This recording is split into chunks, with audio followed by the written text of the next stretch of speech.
추수감사절에 하나님께서 저와 여러분에게 주시는 말씀 요한복음 12장 9절 말씀입니다. 다 같이 하나님의 말씀 앞에 일어났습니다. 하나님을 존중히 여깁니다. 그 마음으로 한 목소리 한번 읽어 보겠습니다. 시작. 유대 사람들이 안 넘겨주셨네요. 제가 시작. 유대 사람들이 예수가 거기 계신다는 것을 알고 크게 떼를 지어 몰려왔다. 그들은 예수를 보려는 것만이 아니라 그가 죽은 사람들 가운데서 다시 살리신 나사로를 보려는 것이었다. 아멘. 앞뒤 좌우로 5명 이상 시작. 하늘 복 많이 받으세요. 하늘 복 많이 받으시고 땅의 복도 많이 받으시기 바랍니다. 하늘 복과 땅의 복이 넘치시기 바랍니다. 우리 다음 가족 여러분, 오늘 우리가 함께 읽었던 본문의 말씀을 다시 한번 보시기 바랍니다. 유대 사람들이 예수가 거기 계시다는 것을 알고 크게 떼를 지어 몰려왔습니다. 여러분, 여기서 거기가 어디입니까? 바로 나사로와 마르다 마리아의 동네 베다니입니다. 예수님께서 지금 공개 수배령이 내려진 그런 상태였기 때문에 지난 2, 3개월 동안 잠적해 계셨습니다. 그런데 6월절 엿새 전에 갑자기 베다니에 나타나신 것입니다. 베다니에서는 예수님을 위한 큰 잔치가 벌어졌고, 그런데 이 마리아가 뜬금없이 지금 돈으로 치면 3천만 원도 넘을 그런 어마어마한 가치의 향유를 예수님 발에다가 다 쏟아 부어버리는 그런 정말로 말도 안 되는 그런 사건이 일어나게 됩니다. 여러분, 이런 말도 안 되는 사건이 소문이 퍼지겠습니까? 안 퍼지겠습니까?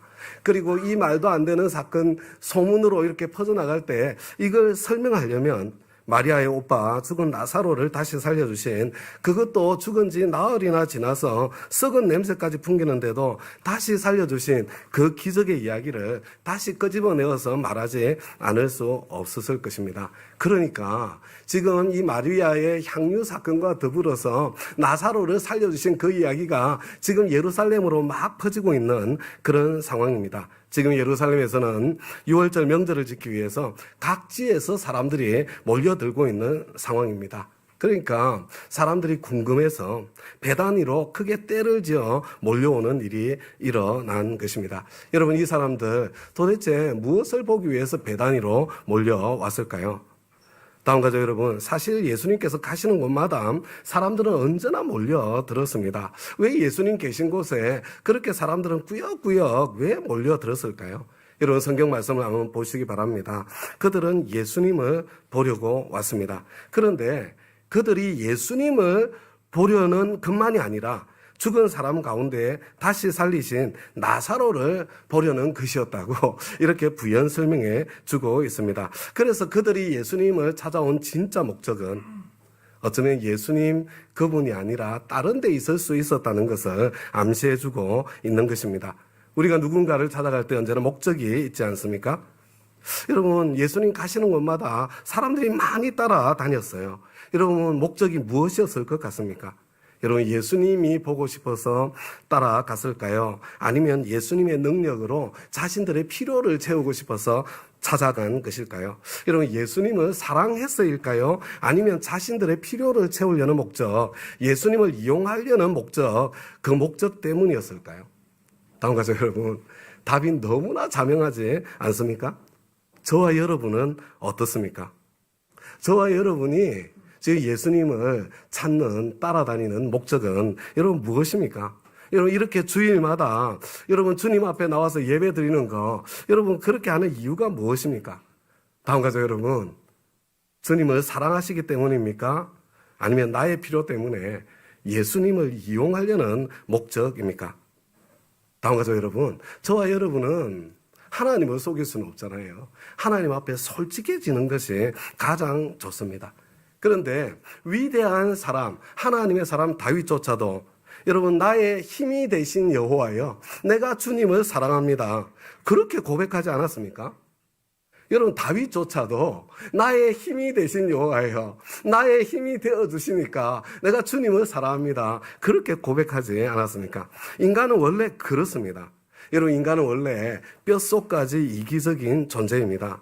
여러분, 인간은 원래 나의 필요 때문에 예수님을 찾게 되어 있습니다. 여러분, 그렇기 때문에 이것은 지극히 정상적인 것이고, 여러분, 조금도 여러분 이상한 일이 아니에요. 여러분, 저와 여러분이 나의 필요 때문에 예수님을 찾는 것은 결코 허물이 아닙니다. 그러나 우리 주 예수님께서 이런 말씀을 하신 적이 있지 않았습니까? 요한복음 6장 말씀이에요. 우리 다 같이 한번 읽어보겠습니다. 시작. 예수께서 그들에게 대답하셨다. 내가 진정으로 너희에게 말한다. 너희가 나를 찾는 것은 표징을 보았기 때문이 아니라 빵을 먹고 배가 불렀기 때문이다. 너희는 썩어 없어질 양식을 얻으려고 일하지 말고 영생에 이르도록 남아있을 양식을 얻으려고 일하여라. 이 양식은 인자가 너희에게 줄 것이다. 아버지 하나님께서 인자를 인정하셨기 때문이다. 여러분, 언제 하신 말씀이에요? 갈릴리 베스다에서 그 들판에서 예수님께서 오병이어의 기적을 베푸셨을 때에 여러분, 수많은 사람들이 예수님을 왕으로 모시려고 예수님을 찾아 나섰을 바로 그때였습니다. 그때 예수님께서는 너희가 나를 찾는 것은 표징을 보았기 때문이 아니라 빵을 먹고 배가 불렀기 때문이다. 여러분, 그들의 이기적인 모습을 적나라하게 다시 한번 드러내 주시는 것입니다. 다음 가족 여러분, 우리 주님께서는 저와 여러분이 절망 가운데 주님을 찾을 때 있잖아요. 여러분, 그때 기적의 능력을 보여주시는 분이 우리 주님이십니다. 그런데 여러분, 그 기적의 능력은요, 언제나 표징입니다. 여러분, 표징이라는 것은 여러분 그 기적 그 자체가 목적이 아니고 그것을 통해서 주시는 여러분 하나님의 메시지가 있다는 그런 뜻입니다. 여러분, 이 오병이어의 기적은 무엇을 보여주는 표징일까요? 무엇을 보여주는 세메이온, 무엇을 보여주는 메시지일까요? 죽은 지 나흘이나 지나 썩는 냄새가 났던 나사로를 다시 살려주신 이 기적은 도대체 무슨 메시지를 저와 여러분에게 전해주시기 위해서 보여주신 사인일까요? 예수님께서 무에서 유를 창조하신 하나님이시고 예수님께서 죽음의 권세를 이기신 생명의 주관자 되시는 하나님이시라는 것을 보여주시는 바로 그 메시지, 그 표징 아닙니까? 여러분, 저와 여러분이 만약에 그런 표징을 보았다면, 여러분 바로 그와 같은 하나님을 만났다면, 메시지를 제대로 여러분 들었다면 저와 여러분의 태도는 어떻게 바뀌는 것이 여러분 마땅하겠습니까?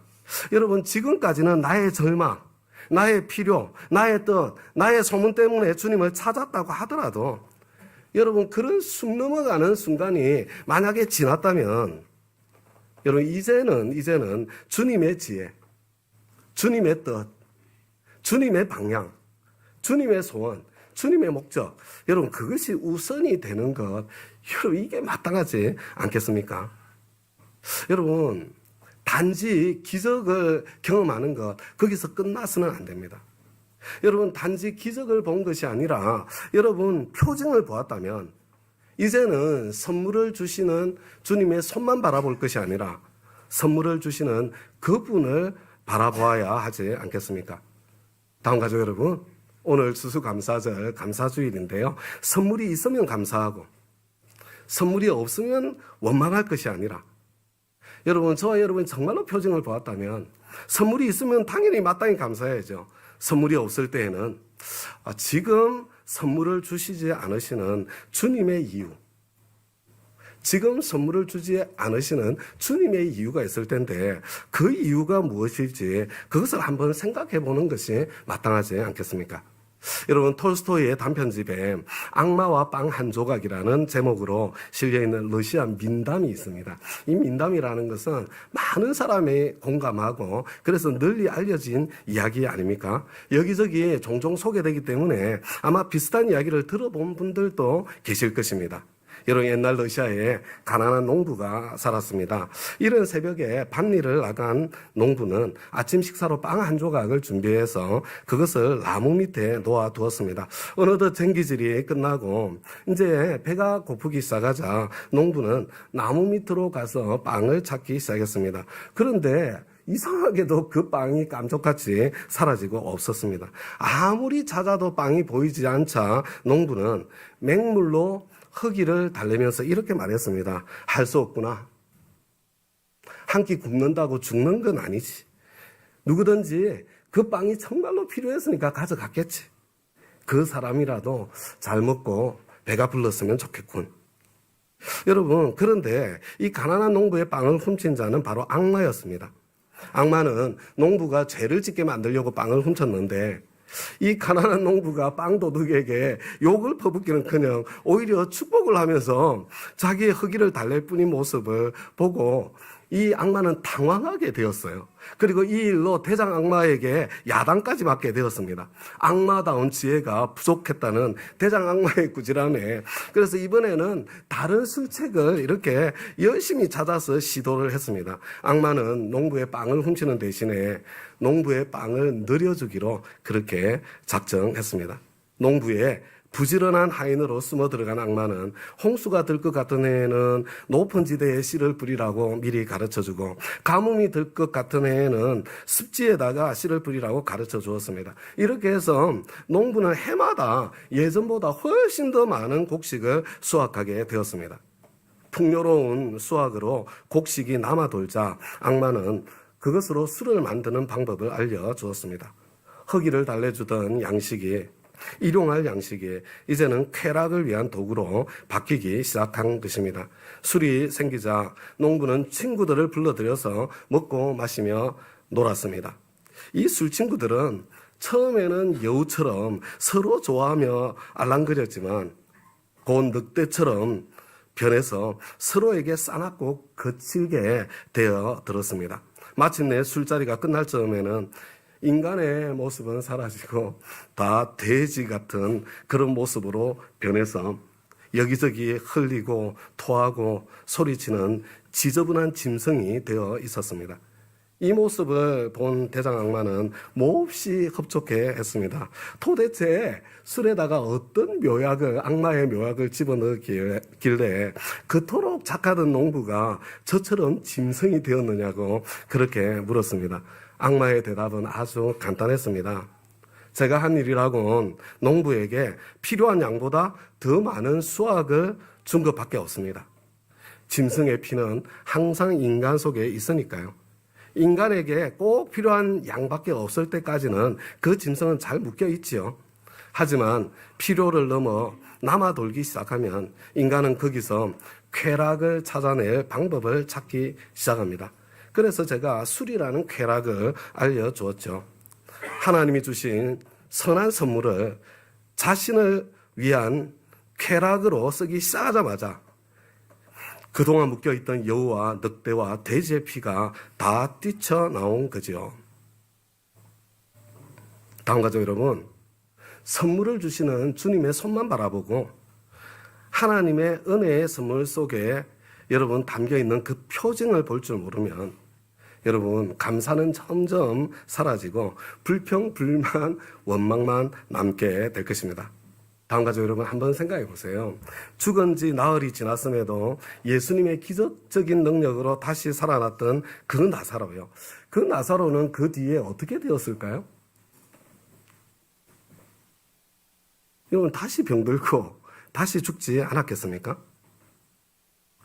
시간의 차이일 뿐이지 여러분 병들고 죽는 것은 여러분 누구에게나 당연히 찾아오는 일 아닙니까? 베드로, 요한, 야고보는 예수님께서 특별히 사랑하신 세 제자들이었습니다. 베드로는 감옥에 갇혀서 꼼짝없이 죽을 수밖에 없는 그런 위기의 상황 속에서 기적적인 능력으로 구출되는 그런 은총을 입었습니다. 그러나 야고보는 제대로 전도 한번 해보지 못하고 순교를 당하고 말았습니다. 하나님께서 아무 일도 안 하셨어요. 그런데 요한은 90이 넘도록 오래오래 살면서 생존하게 해주셨습니다. 그러나 기적적 구출을 경험했던 베드로는 나중에 스스로 박해가 기다리고 있는 로마로 돌아가서 십자가를 거꾸로 지고 순교하는 그 길을 걸었고, 여러분 90까지 생존했던 여러분 요한도, 사도 요한 역시 끝까지 날마다 죽는 순교의 삶을 살았습니다. 그리고 천국에서 다시 만났겠죠. 마찬가지로 다운 가족 여러분, 금년 한 해 우리 다운 가족 여러분들의 가정에 아마 여러 가지 많은 일들이 있었을 것입니다. 저와 여러분 모두 다 하나님께서 사랑하시는 하나님의 백성들이지만 누군가는 그죠? 큰 노력이 없었는데도 새 생명이 탄생해서 유아 세례를 받기도 하고 오랜 VIP님이 예수님을 영접하고 세례를 받기도 하고 원하는 대학에 수능도 보기 전에 수시 전형으로 합격하기도 하고 취업의 문이 열리기도 하고 경제적으로 부족함이 없는 그런 축복의 시간을 통과하신 분들이 우리 가운데도 있죠. 우리 가운데도. 그러나 반면에 우리 다운 가족 중 누군가는 상상조차 하지 못했던 사고를 당하기도 했고 여러 번 불임 시술을 했음에도 아기가 생기지 않아서 여전히 낭망하는 자리에 있기도 하고 갑작스럽게 암이나 혹은 다른 질병이 발견되어서 수술을 받기도 했고 직장에서 해고당하기도 하고 사업장이 언제 문을 닫게 될런지 하루하루 숨이 막히는 그런 순간을 통과하기도 하고 그리고 심지어 사랑하는 가족이 세상을 떠나는 그런 일들까지 있었죠. 있었을 것이다가 아니고 여러분 저 역시 얼마 전에 갑작스럽게 협심증 시술을 받았고 제 아내는 암이 발견되어 수술을 받고 곧 요오드 방사선 치료를 받을 준비를 하고 있습니다. 여러분 이 모든 것이 다 저와 여러분을 사랑하시는 하나님의 허락하심 안에서 지금 펼쳐지고 있는 일입니다. 다음 가족 여러분, 내가 예수 믿은 지 5년이 되고 10년이 되고 20년이 되고 30년이 되어서 여러분 이제는 더 이상 주님을 떠날 수 없는 주님을 떠나서는 살 수 없는 여러분 그런 사람이 저와 여러분 다 되지 않았습니까? 왜 주님을 떠나서는 살 수 없는 사람이 되었나요? 여러분 그 이유가 뭡니까? 여러분 지금까지 여러분 살아계신 하나님의 역사들을 경험한 것이 있기 때문에 여러분 그래서 지금 뭐 무슨 일이 있어도 떠나서 살 수 없는 그런 사람이 되지 않았습니까? 그럼에도 불구하고 뭔가 좋은 일이 일어날 때는 감사하지만 뭔가 어렵고 힘든 일이 일어나면 절망, 불평, 원망, 불만 이런 것들이 밀려오기 시작하고 있다면 여러분 어쩌면 지금까지 나는 선물을 주시는 주님의 손만 보았을 뿐 선물을 주시는 주님을 제대로 만난 적은 없을 가능성이 있는 것입니다. 다음 가족 여러분, 주님의 선물 속에서 선물만 보면 안 돼요. 주님의 그 선물 속에서 주님께서 주신 표징을 볼 줄 알아야 합니다. 우리 주님께서는요, 이미 표징을 본 유대인들에게, 그리고 이미 표징을 본 저와 여러분에게, 그러니까 저와 여러분, 그죠? 이제 뭐 어떤 일이 생겨도 주님을 떠나 살 수 없는 사람들 아니에요. 이미 표징을 보았기 때문이에요. 여러분, 이렇게 말씀하십니다. 27절이죠. 이제는 더 이상 썩어 없어질 양식을 얻으려고 일하지 말고 영생에 이르도록 남아있을 양식을 얻으려고 일하여라. 무슨 말씀이에요? 땅만 바라보지 말고 좀 영혼을 바라보고 하늘을 바라보고 살아라. 땅의 관점에서만 문제를 보지 말고 하늘의 관점에서 문제를 보아라. 그런 말씀이죠.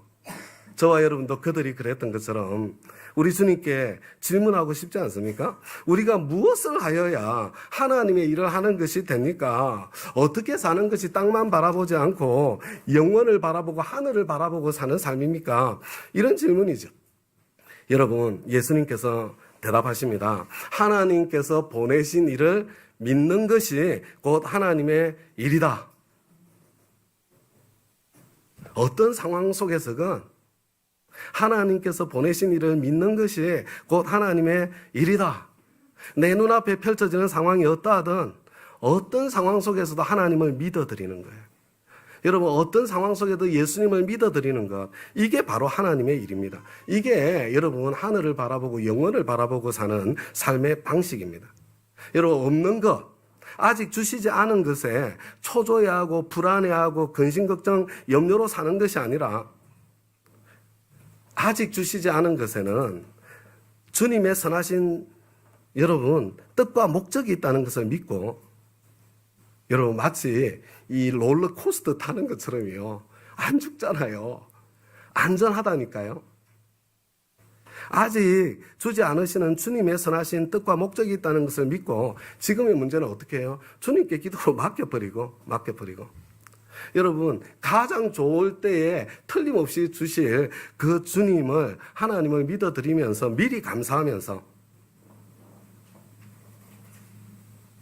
이미 주신 것, 지금 있는 것, 여러분, 저와 여러분 이미 주신 게 정말 많아요. 이미 받은 것이 많이 있습니다. 그런데 없는 것에 초점을 맞추잖아요. 그럼 이미 받은 것도 하나도 누릴 수 없게 돼요. 여러분, 이미 주신 것, 지금 현재 하나님께서 주셔서 내가 가지고 있는 것 먼저 감사하며 누리며 사는 것이, 여러분, 이게 하나님을 믿어드리는 삶의 여러분 방식입니다. 여러분, 이것이야말로 믿음의 비밀을 간직한 사람들의 삶의 양식입니다. 여러분, 한번 생각해 보세요. 저와 여러분이 바로 이와 같은 믿음의 비밀을 간직한 삶을 살아내면요, 없는 것은 주님께 맡겨버리고 미리 감사드리고, 여러분, 지금 있는 것에 집중하고 있는 것을 누리면서 사는 그 삶을 살아내기 시작하면, 그러면 여러분, 저와 여러분 주위에 어떤 일이 일어나게 될까요? 어떤 일이? 내가 그렇게 살면 어떤 일이 일어나게 될까요? 여러분, 나와 가장 가까이 있는 사람들부터 예수님이 누군지 궁금해지지 않겠습니까? 나와 가장 가까이 있는 사람들부터 여러분 예수님이 좋아지고 하나님이 믿어지지 않겠습니까? 여러분, 그 가운데 정말 생명이 살아나는 구원의 역사가 펼쳐지고 일어나지 않겠습니까? 오늘 우리 추수감사주일에 저와 여러분 한번 굳게 다시 한번 결심할 수 있기를 바랍니다. 저와 여러분의 가정마다 바로 이와 같은 믿음의 비밀을 간직한 그런 삶의 그 아름다움, 세상이 감당할 수 없는 그 아름다움이 생생하게 보여지기를 우리 주님의 이름으로 축원합니다. 이제 우리 다 함께 자리에서 일어나셨어요. 오늘 설교하고는 별로 관계가 없을 수 있으나 그래도 이 가을에 꼭 불러야 될 것 같은 찬송이어서 산마다 불이 탄다, 이 찬송 하시면서요, 주님, 없는 것 주님께 맡겨버리겠습니다. 미리 감사합니다. 주님, 있는 것 바라보고 있는 것 제가 누리면서 그렇게 한번 믿음의 비밀을 가진 삶을 살아보겠습니다. 그런 마음 담았어요. 우리 하늘을 바라보는 삶, 영원을 바라보고 사는 삶을 한번 살아내 보겠습니다. 그런 결심을 담아서 산마다 불이 탄다, 우리 찬송 주님 앞에 올려드리겠습니다. 씨뿌린 논마다 기름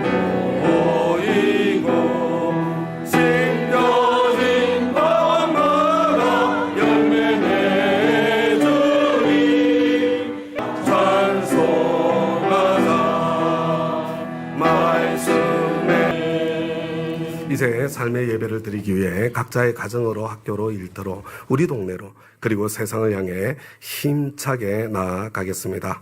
이제는 우리 주 예수 그리스도의 은혜와 하나님 아버지의 그 크고 놀라우신 사랑과 성령님의 감동, 감화, 교통, 충만 역사하심이 우리 사랑하는 우리 다운 가족 한 분 한 분의 머리 위에, 특별히 내 눈앞에 펼쳐진 상황이 어떠하든지 지금 아직 주시지 않은 것, 없는 것, 주님께서 틀림없이 가장 좋은 때에 허락하실 것을 믿고 주님께 맡겨버리고 미리 감사를 드리며 이미 주신 것, 나에게 있는 것, 그거 누리면서 감사하면서 이렇게 믿음의 비밀을 가진 승리의 삶을 한번 살아보기로 그렇게 결심하고 참 추수감사절 예배의 전을 떠나는 사랑하는 우리 다운 가족 한 분 한 분의 머리 위에 그리고 또 기도 제목 위에 지금부터 영원까지 함께 하시기를 우리 주 예수 그리스도의 이름으로 간절히 축원하옵나이다.